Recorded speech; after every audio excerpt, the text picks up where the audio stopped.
Welcome back to my 5-part series on my favorite real estate investment for 2022, which if you've watched any of the other previous videos, you know is short-term rentals. Today, I'm going to talk about how to maximize your returns.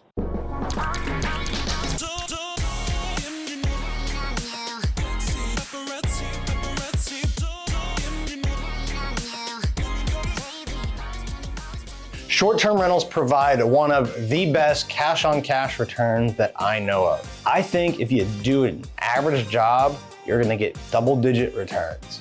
But why settle for average when you can get great? I've seen Airbnbs from other social influencers I know, including myself, get as high as 25% cash-on-cash returns, sometimes higher in many cases. Here's what separates being average from really maximizing your returns. You need to do these 5 things pretty well. Number 1, marketing. You gotta market the place, right? Figure out how to make it stand out above and beyond what other people are doing on the listings. I think you've gotta have a really great splash photo and then another good 4 photos to go along with it. When people are going through the listings, typically they're gonna see one picture. Make that one stand out. Make it something very unique about the property or showcasing some really cool part of it, whether it's the view, the pool, the kitchen, whatever is unique about that property. Get it photographed really well and have that first photo really pop. You wanna make the next 4 photos look pretty good as well. Because typically, and showcase different parts of it, by the way, or different angles. Typically on the platforms, they're gonna get a bunch of listings will pop up in the search. You'll get 1 photo, and then when you click on it, you'll see 5. Now after that, you still need to do a good job with the other photos. You wanna maximize it, 30 photos, 60 photos if needed. Take lots of good photos. Highlight all the things in the property, all right? If you're including things for kids, make sure you show those, right? Games, cribs, pack and plays, high chairs, right? People that are traveling with families wanna see that that's in there. If your house has a pool and you have a safety fence that can be up or down, show it both ways so that families with kids that can't swim feel comfortable there. Show your coffee bar, show decaf and regular coffee. Show the amenities, the bikes, or if you're on the water, paddleboards, canoes, kayaks, right? You need to showcase everything with the pictures and have very good descriptions. If your marketing is great, you'll have a great shot at maximizing your returns.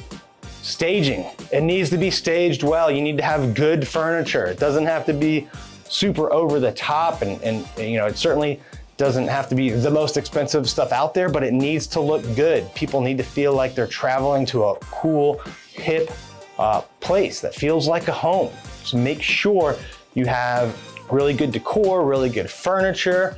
A big thing now that I've seen other people do is they'll have an accent wall or kind of like a splash wall or showcase that really highlights the house, highlights the area. That's another way to really make your listing pop, right? Have good pictures of your staging, of your furniture, and include, and this is step 3 actually, include great amenities, all right?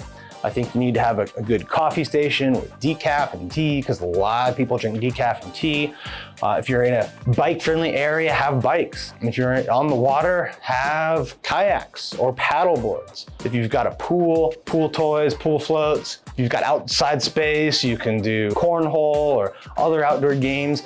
Look at the other places in the area, right? See what your competition is doing and one-up them. Try to be a little bit better because that can make a huge difference. 4th thing, management.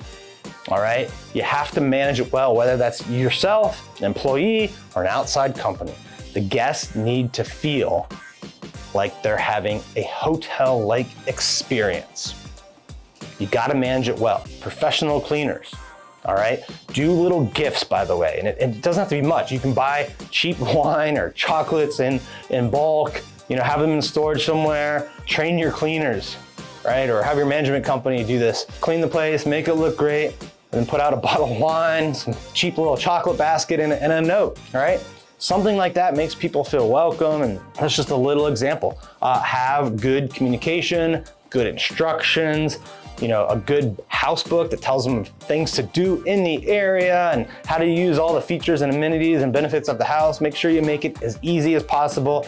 And there are automated tools, by the way, that can help with a lot of this. We like Guesty for Host. That's a great tool that helps you do automated communications, set up your cleaners, handle all of that. You forecast your revenue, your expenses. So have good management. Step number 5, use an automated pricing tool. We like to use Beyond Pricing.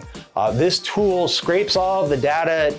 It has a lot of inputs feeding into it of different Airbnbs, different VRBOs, hotels, vacancies, all of that's factored in, and it updates the pricing.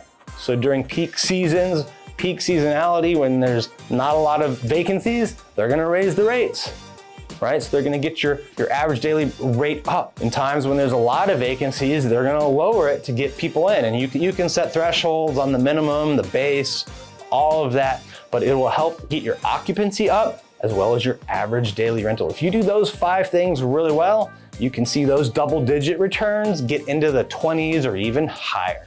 Stick around for the last part in this series when I'm gonna show you how to scale this.